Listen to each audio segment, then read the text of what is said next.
안녕하세요. 떠먹여주는 지식 떠먹지입니다. 우리가 독도는 우리 땅이라고 외칠 때마다 일본 극우 세력과 정치인들이 코웃음을 치며 가장 단골로 내뱉는 억지 논리가 하나 있습니다. 바로 미국이 독도를 한국 땅이라고 공식적으로 인정한 적이 있느냐는 아주 오만하고 건방진 반문입니다. 그들은 독도가 한국 땅이라는 것은 오직 대한민국 너희들만의 일방적인 주장일 뿐이며 제2차 세계대전 이후 전후 질서를 재편한 미국은 단 한 번도 독도를 한국 영토로 명시한 적이 없다고 앵무새처럼 떠들어댔습니다. 국제사회의 절대적 패권국인 미국의 입을 빌려 우리의 영유권을 깎아내리려 한 아주 교묘하고 치졸한 외교적 꼼수였죠. 그런데 최근 이들의 이 알량하고 뻔뻔한 논리를 뿌리째 뽑아버리고 그들의 입을 완벽하게 틀어막을 수 있는 아주 거대하고 결정적인 증거가 세상에 처음으로 모습을 드러냈습니다. 1948년 미국 정부가 직접 작성한 기밀문서 속에 독도는 명백한 한국의 영토라는 문장이 그야말로 텍스트 그대로 선명하게 박혀 있었던 것입니다. 일본이 그토록 찾던 미국의 공식적인 인정이 무려 70년이 넘는 세월을 거슬러 드디어 수면 위로 올라온 셈입니다. 그들이 왜 그토록 미국의 침묵에 기대어 억지를 부려왔는지, 그리고 이번에 발굴된 거대한 진실이 어떻게 일본의 외교적 숨통을 끊어놓을 수 있는지 지금부터 떠먹여 드리겠습니다. 구독과 좋아요는 영상 제작에 큰 힘이 됩니다. 일본이 독도 문제에 있어서 그토록 당당하고 뻔뻔하게 미국의 이름을 들먹이며 억지를 부릴 수 있었던 역사적 배경에는 1951년에 체결된 샌프란시스코 강화 조약이라는 아주 복잡하고 뼈아픈 함정이 숨어 있습니다. 제2차 세계대전에서 패배한 일본과 승전국인 연합국 사이의 전후 처리를 위해 맺어진 이 조약은 동아시아의 새로운 영토 질서를 확립하는 가장 중요한 국제법적 기준이었습니다. 그런데 이 조약의 초안을 작성하고 수정하는 길고 치열한 과정에서 독도의 영유권 문제는 아주 교묘하고 기형적으로 다루어졌습니다. 역사적 팩트를 정확히 짚어보자면 미국이 주도하여 작성한 1947년의 첫 번째 초안부터 1949년 말에 작성된 다섯 번째 초안까지는 독도가 일본이 포기하고 한국에 반환해야 할 영토로 아주 명확하고 분명하게 규정되어 있었습니다. 당시 연합국 최고사령부 역시 1946년에 발표한 지령을 통해 독도를 일본의 행정관할 구역에서 완전히 배제하며 한국의 영토임을 실질적으로 인정하고 있었죠. 하지만 이 견고했던 진실의 흐름은 국제 정세의 거대한 지각 변동과 일본의 집요한 마쿠 로비가 맞물리면서 치명적인 방향으로 틀어지기 시작합니다. 1950년 6월 한반도에서 참혹한 한국전쟁이 발발하자 미국을 비롯한 자유민주주의 진영은 공산주의의 확장을 막아낼 최전방 병참 기지로서 일본의 지정학적 가치를 극도로 끌어올리게 됩니다. 이 절박한 냉전의 상황을 아주 영리하게 파고든 인물이 바로 당시 일본 도쿄에 주재하던 주일 미 정치고문 윌리엄 시볼드입니다. 철저하게 친일적인 성향을 띠었던 그는 독도가 일본의 영토이며 미군의 기상관측소나 레이더 기지로 활용하기에 매우 가치가 높다는 왜곡된 보고서를 워싱턴의 미국 국무부에 집요하게 끈질기게 들이밀었습니다. 미국의 입장에서는 당장 전쟁 물자를 지원해줄 일본 정부의 심기를 거스르기 부담스러웠고 결국 여섯 번째 조약 초안에서는 갑자기 독도가 일본의 영토로 둔갑하여 표기되는 어처구니 없는 사태가 발생하게 됩니다. 이 사실을 뒤늦게 파악한 대한민국 정부가 문서의 즉각적인 수정을 요구하며 격렬하게 외교적 항의를 쏟아내자 입장이 난처해진 미국은 결국 양측의 충돌을 피하겠다는 핑계로 최종 조약문에서 독도라는 명칭 자체를 아예 쏙 빼버리는 최악의 미봉책을 선택하고 맙니다. 1951년 9월 최종적으로 서명된 샌프란시스코 강화 조약 제2조 A항에는 일본이 영원히 포기해야 할 한국의 영토로 제주도와 거문도 그리고 울릉도 단 3개의 섬 이름만 구체적으로 명시되었고 가장 민감한 뇌관이었던 독도의 이름은 그 어디에도 기록되지 않은 채 영구적으로 누락된 것입니다. 영토 분쟁의 불씨를 완벽하게 제거해야 할 국제조약이 오히려 거대한 분쟁의 불쏘시개를 던져준 셈입니다. 일본 극우 세력과 외교관들은 바로 이 얄팍한 조약문의 빈틈을 오늘날까지 아주 집요하고 악랄하게 파고들고 있습니다. 그들은 조약문 최종본에 독도를 한국에 돌려준다는 문구가 명시적으로 없으니 독도는 여전히 일본 땅으로 남은 것이며 조약을 주도한 미국 역시 독도를 한국 땅으로 인정하지 않은 것이라고 수십 년간 전 세계를 향해 거대한 사기극을 펼쳐왔습니다. 우리가 숱한 역사적 문헌과 시료적 지배를 근거로 당당하게 내밀 때마다 일본은 늘 똑같은 패턴으로 교활하게 반격해왔습니다. 너희들의 주장은 그저 감정적인 떼쓰기에 불과하며 전후 세계 질서를 확립한 미국이 독도를 한국 땅이라고 공식적으로 말한 적이 단 한 번이라도 있느냐는 것입니다. 미국이 명확하게 한국 땅이라고 서류로 남겼으면 모를까? 너희들끼리 백날 한국 땅이라고 부르짖어 봐야 국제법적으로는 아무런 효력이 없다는 아주 비열하고 오만한 태도로 일관해 온 것입니다. 자신들의 불법적인 영토 야욕을 교묘하게 감추기 위해 국제사회의 패권국인 미국의 거대한 권위와 침묵을 방패 삼아 우리의 영유권을 집요하게 흔들어 온 아주 치졸한 외교전의 민낯이 바로 샌프란시스코 강화 조약에 숨겨져 있었던 것입니다. 미국이 독도를 한국 영토로 공식 인정한 적이 없다는 일본의 오랜 억지 논리는 최근 미국 국립문서기록관리청에서 발굴된 낡은 문서들 앞에서 그 근거를 완전히 잃고 말았습니다. 국내 성공회대 연구진이 미국 현지에서 오랜 시간 추적하여 수집하고 동북아 역사재단에 기증한 222쪽 분량의 미국 정부 미공개 기밀 문서가 바로 그 거대한 진실의 주인공입니다. 이 문서는 단순히 현장에 있던 미군 병사 개인의 주관적인 의견이나 부대 내에 떠도는 불확실한 소문을 대충 적어둔 가벼운 기록물이 아닙니다. 광복 직후인 1948년 당시 한반도와 일본 열도 상공을 아우르는 동북아시아 전체의 모든 군사작전을 총괄하던 미 극동공공 군사령부가 엄격한 행정 절차를 거쳐 작성한 정식 군사보고서입니다. 제2차 세계대전 승전국으로서 당시 동아시아 질서를 실질적으로 주도하던 미국 최고 군사기관의 공식 문서라는 점에서 이 자료는 역사적 진실을 밝히는 매우 강력하고 신뢰도 높은 증거가 되죠. 확보된 222쪽의 방대한 자료 중 우리가 가장 뼈저리게 주목해야 할 핵심 문서는 1948년 6월 24일에 정식으로 작성된 독도 폭격 사건 조사 보고서입니다. 이 군사 보고서의 내밀한 문장들을 가만히 살펴보면 독도 영유권에 대한 미국의 확고한 인식이 분명하게 기록되어 있습니다. 당시 서양 지도에서 독도를 부르던 명칭인 리안쿠르암, 즉 독도가 1947년 9월부로 한국의 일부라는 것이 확립되었다고 문서 한가운데 선명하게 명시되어 있는 것입니다. 여기서 아주 중요하게 짚고 넘어가야 할 부분은 1947년 9월이라는 구체적인 시점입니다. 이는 미 극동공군 사령부가 1948년 폭격 사건 당시 사후 처리 과정에서 즉흥적으로 독도를 한국 영토로 규정한 것이 아님을 명백히 보여줍니다. 이미 1947년에 미국 군부와 행정부 내부적으로 독도의 영유권이 대한민국에 귀속된다는 법적이고 행정적인 합의가 완전히 끝난 상태였음을 묵직하게 확인해주는 결정적 대목이죠. 1946년에 발표된 연합국 최고사령부 지령 제677호에서 독도를 일본의 행정관할 구역에서 명시적으로 제외한 조치가 단순한 임시처분이 아니었음을 이번 문서가 다시 한번 단단하게 쐐기를 박아 증명하고 있습니다. 게다가 이 문서가 외부 언론에 공개하기 위해 정치적으로 포장된 선전 자료가 아니라 미군 내부의 철저한 기밀 유지 규정 아래 작성된 군사 실무 보고서라는 점을 반드시 기억해야 합니다. 군사 작전의 경계를 나누고 책임 소재를 가리는 군사 보고서는 그 어떤 외교 문서보다도 냉철하고 객관적인 팩트만을 요구합니다.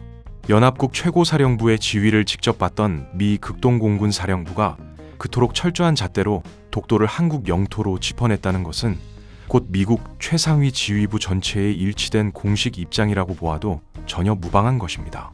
일본은 그동안 미국이 독도를 한국 영토로 서면 인정한 적이 없다는 교묘한 논리를 국제사회에 퍼뜨리기 위해 막대한 외교적 자본을 쏟아부어 왔습니다. 하지만 이 치밀한 기밀문서의 등장으로 그들이 공들여 쌓아 올린 주장은 한순간에 모래성처럼 허물어지게 되었습니다. 일본이 독도 영유권 주장의 가장 큰 법적 근거로 삼아온 1951년 샌프란시스코 강화 조약 체결보다 무려 4년이나 앞선 시점에 미국은 이미 독도를 한국의 영토로 명확히 인식하고 있었던 것입니다. 미군의 내부 기밀 문서에 객관적인 사실로 확고하게 자리 잡고 있던 진실을 우리는 마침내 실물 문서로 두 눈으로 확인하게 되었습니다.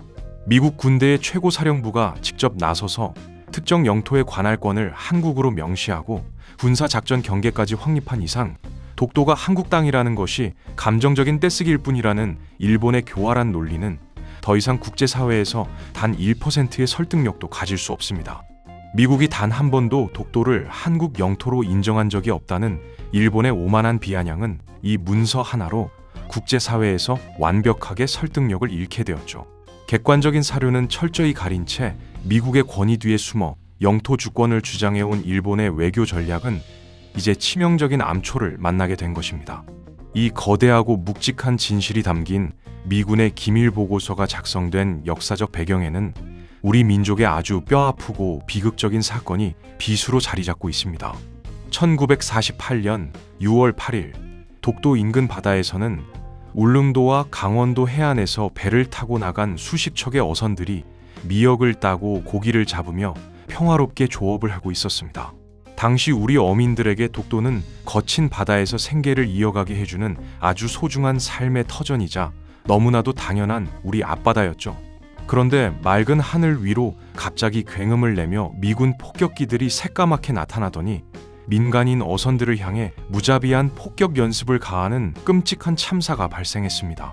이 어처구니 없는 미군의 오폭 사건으로 인해 무고한 우리 어민 14명이 좁은 배 위에서 현장 즉사하며 억울하게 숨을 거두고 30명이 넘는 사람들이 중상을 입는 참혹한 결과가 빚어졌습니다.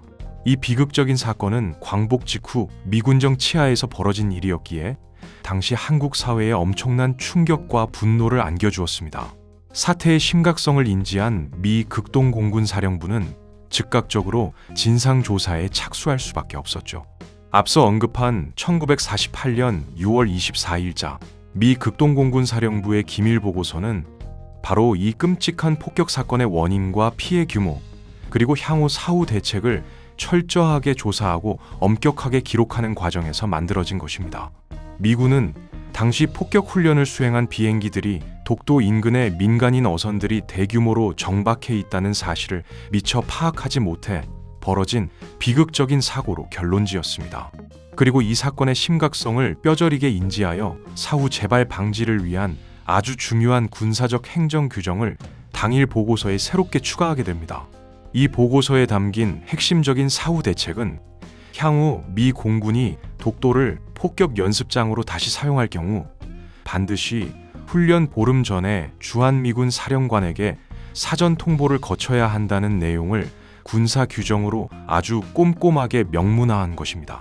바로 이 대목이 국제법과 국가 영토 관할권의 측면에서 실로 엄청난 의미를 지니는 결정적인 팩트입니다. 어떤 힘센 국가의 군대라도 특정 지역에서 폭격과 같은 위험한 군사 훈련을 하려면 반드시 그 지역의 행정 관할권과 영토 주권을 가진 관할 당국의 사전 승인이나 통보 절차를 거치는 것이 국제사회의 당연한 이치이자 상식입니다. 미국은 독도를 폭격 연습장으로 쓰기 위해 일본 본토를 관할하는 연합국 최고사령부나 주1미군이 아니라 당시 한반도의 행정과 치안을 통제하고 있던 주한미군 측에 사전 통보를 의무화했습니다. 이는 당시 동북아시아의 모든 군사 및 행정 통제권을 쥐고 있던 미국 스스로가 독도의 주권과 행정 관할권이 명백하게 한국에 있음을 법적으로 인정하고 이를 공식 서류로 남겨둔 아주 움직일 수 없는 거대한 증거입니다. 만약 일본 극우 세력의 억지 주장처럼 1948년 당시 독도가 일본의 영토로 취급되고 있었다면 미 극동공군 사령부는 당연히 일본 정부 당국이나 일본을 통치하던 연합국 최고사령부 행정처에 훈련 사실을 통보하는 절차를 밟았어야 마땅합니다. 하지만 그들은 훈련의 통보 대상을 명확하게 한국에 주둔하는 미군 사령관으로 지정함으로써 훈련 지역인 독도가 한국의 영토 관할 아래 있음을 행정적 군사적으로 완벽하게 짚어낸 것입니다. 영토의 관할권이 어디에 있는지 서류상으로 가장 정확하게 보여주는 군사 행정망의 결론이 바로 한국이었던 것이죠. 이 폭격 사건 이후 1952년에도 독도는 잠시 미군의 폭격 연습장으로 다시 지정되는 위기를 겪었지만 우리 정부의 강력한 외교적 항의와 규탄 끝에 1953년 미군은 독도를 폭격 연습장 구역에서 영구적으로 완전히 제외하게 됩니다. 피를 흘리며 억울하게 희생된 우리 어민들의 참혹한 죽음이 역설적으로 미국 최고 군사기관의 공식 문서에 독도가 한국 영토임을 영원히 지워지지 않는 활자로 박아넣는 뼈아픈 역사적 결과를 만들어낸 셈입니다. 일본이 아무리 외교 문서를 자신들에게 유리하게 해석하려고 발버둥 쳐도 실제 군사작전의 통제권과 관할권을 엄격하게 행사했던 미군의 치밀한 행정 앞에서는 그들의 억지 논리가 단숨에 붕괴될 수밖에 없습니다. 미국의 기밀문서 발굴과 더불어 이번에 새롭게 확인된 또 하나의 결정적인 물증은 일본의 불법적인 영토 침탈 야욕을 낱낱이 고발하며 쐐기를 받고 있습니다. 대한제국 시기였던 1905년 2월, 일본은 독도를 주인이 없는 빈 땅이라고 억지를 부리며 다케시마라는 이름으로 자신들의 시마네현 고시 제40호에 불법적으로 몰래 편입시키는 어처구니 없는 만행을 저질렀습니다. 일본은 당시 무능한 조선 당국이 독도를 행정적으로 지배하거나 관리하지 않았기 때문에 주인이 없는 땅을 먼저 발견한 국가가 차지한다는 국제법적 원칙에 따라 자신들이 합법적으로 영토를 취득한 것이라고 뻔뻔하게 주장해 왔습니다. 하지만 이러한 그들의 억지 논리를 무참히 짓밟아버리는 핵심 문서가 이번에 사상 처음으로 실물로 확인되었습니다. 당시 울릉도를 다스리던 대한제국의 최고 지방 관료인 울릉군수 심흥택이 일본의 수상한 움직임과 불법 편입 시도를 바다 건너에서 재빠르게 인지하고 자신의 상급 기관인 강원도 관찰사 이명래에게 다급하게 사태를 보고했던 실제 공식 문서의 원본이 마침내 발굴된 것입니다. 1906년 3월 일본의 민관 시찰단이 울릉도에 몰려와 독도를 자신들의 영토로 편입했다고 통보하자 심흥택 군수는 즉각 이를 상부에 보고했습니다. 이때 심흥택이 작성한 보고서에는 본군 소속 독도라는 아주 명확하고 결정적인 문구가 적혀 있습니다. 이는 울릉군수가 독도를 자신의 행정 관할 구역으로 정확하게 인지하고 실질적으로 통치하고 있었음을 보여주는 가장 강력한 증거죠. 주인이 없는 버려진 땅을 자신들이 먼저 발견해서 가져갔다는 일본의 교활한 논리는 지방 군수가 직접 작성한 이 낡은 보고서 원본 한 장 앞에서 완벽하게 새빨간 거짓으로 판명난 것입니다. 1905년은 일본이 러일 전쟁을 핑계로 한반도 침략을 본격화하던 시기였습니다. 그들은 동해의 해상권을 장악하고 러시아 함대를 감시하기 위한 군사적 목적으로 독도에 막루를 설치하고자 했습니다. 이 과정에서 독도를 몰래 자국 영토로 편입시킨 것인데 이는 명백한 제국주의적 침탈 행위였죠. 심흥택 군수의 보고서는 이러한 일본의 치밀한 군사적 야욕 속에서도 대한제국의 지방 행정 시스템이 정상적으로 작동하며 국토의 최동단 섬을 예의주시하고 있었음을 명백히 입증합니다.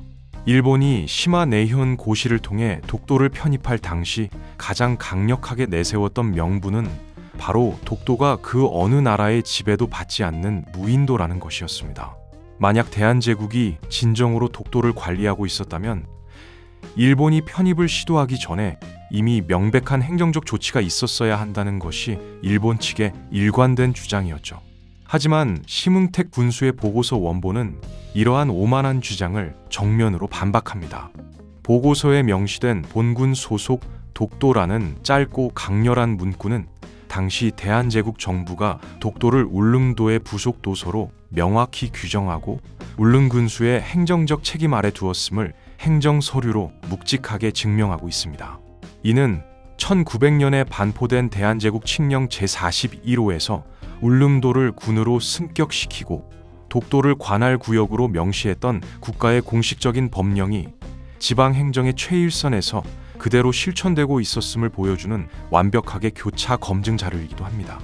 심흥택 군수의 긴급 보고를 받은 강원도 관찰사 이명래는 이를 즉시 중앙정부인 의정부에 보고했고, 당시 국가 최고 기관인 의정부의 참정 대신 박재수는 일본의 독도 편입은 전혀 근거 없는 억지라는 지령을 내려보내며 일본의 불법 행위를 공식적으로 강하게 부정했습니다.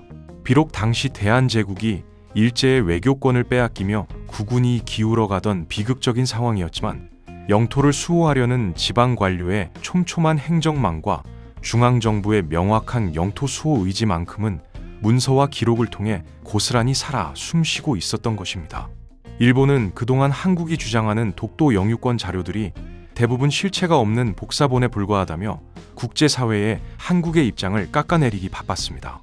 일본의 불법 침탈 이전에 이미 우리는 국가의 거미줄 같은 행정망을 통해 독도를 우리의 좁은 앞마당처럼 훤히 들여다보고 철저하게 관리하고 있었던 것입니다.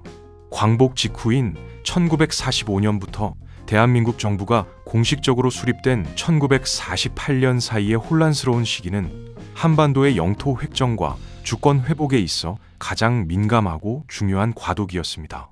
그동안 우리는 이 험난한 시기 미국을 비롯한 연합국이 독도의 영유권을 정확히 어떻게 인식하고 있었지를 증명할 1차 사료가 다소 부족하여 외교전에서 번번이 일본의 억지 논리에 방어적으로 해명해야 했던 답답한 순간들이 있었습니다. 일본 극우 세력과 외교 당국은 바로 그 역사적 사료의 미세한 공백기를 뱀처럼 교묘하게 파고들었습니다. 그들은 연합국 최고사령부가 독도를 일본 영토에서 일시적으로 제외했을 뿐이며, 나중에 체결된 샌프란시스코 조약에서 독도를 한국 땅으로 명시하지 않았으니 영유권은 합법적으로 일본에 남았다는 억지 논리를 내세웠죠. 특히 전후 세계 질서를 재편한 미국이 독도를 한국 땅이라고 공식적으로 인정한 적이 없다는 논리를 무기로 삼아 전 세계를 상대로 엄청난 자본을 쏟아부으며 뻔뻔한 로비와 외교 선전전을 펼쳐왔습니다. 그들은 이 빈약한 논리를 바탕으로 끊임없이 독도 문제를 국제사법재판소로 끌고 국제적인 영토 분쟁 지역으로 만들고자 온갖 교활한 꼼수를 동원해 왔습니다. 하지만 이번 1948년 미 극동공군사령부의 기밀 문서와 1905년 심흥택 군수의 보고서 원본 발굴은 그동안 듬성듬성 비어있던 역사적 진실의 퍼즐을 아주 완벽하게도 단단하게 맞추어냈습니다. 미국이 단 한 번도 독도를 한국 영토로 인정한 적이 없다는 일본의 오만한 비아냥은 이 문서 하나로 국제사회에서 완벽하게 설득력을 잃게 되었죠. 오늘 이야기는 여기까지입니다.